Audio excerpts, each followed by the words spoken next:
So the Hitnet app delivers culturally specific health and social information directly into Aboriginal and Torres Strait Islander communities.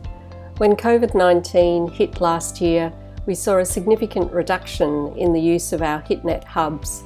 Most of them are located in health centre waiting rooms. So with health centres closing or restricting access to the Hitnet hubs, it meant that people weren't able to get access to vital information, particularly COVID-19 information that we had translated into multiple Indigenous languages. We therefore partnered with ThoughtWorks to be able to develop the mobile app.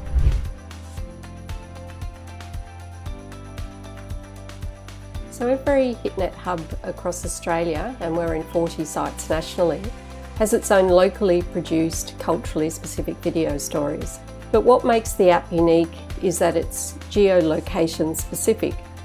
The app allows anyone within 25 kilometres of the Hitnet hub to view this culturally location specific content on their mobile device. Throughout Australian history, colonialist Australians have taken from Aboriginal Australians their land, their culture, their stories.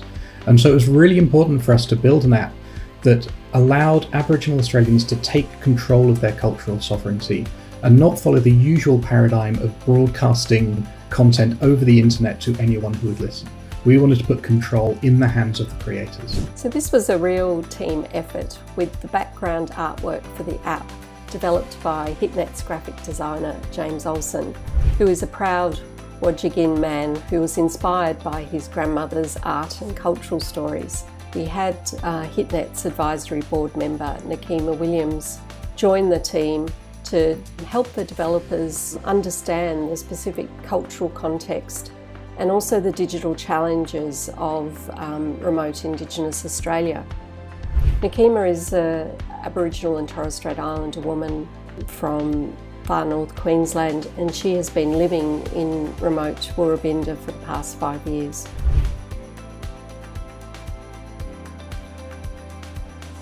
When we started building this app, we really wanted to be responsive to the needs of our users.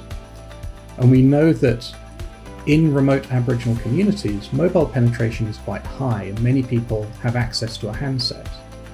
But we also know that use of app stores is quite low and that people don't feel good sharing their personal information with some of the large colonialist tech giants. So when we built the app, we decided to build a progressive web app using React as the platform on which we built it. And the way the progressive web app works is that it appears as any other website when you visit it by going to hitnet.app. But if you visit on a mobile device, you're prompted to download the website onto your phone.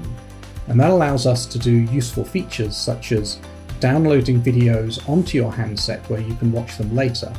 That's particularly useful if you're dependent on using Wi-Fi for your data, because 4G is so very expensive in parts of the outback.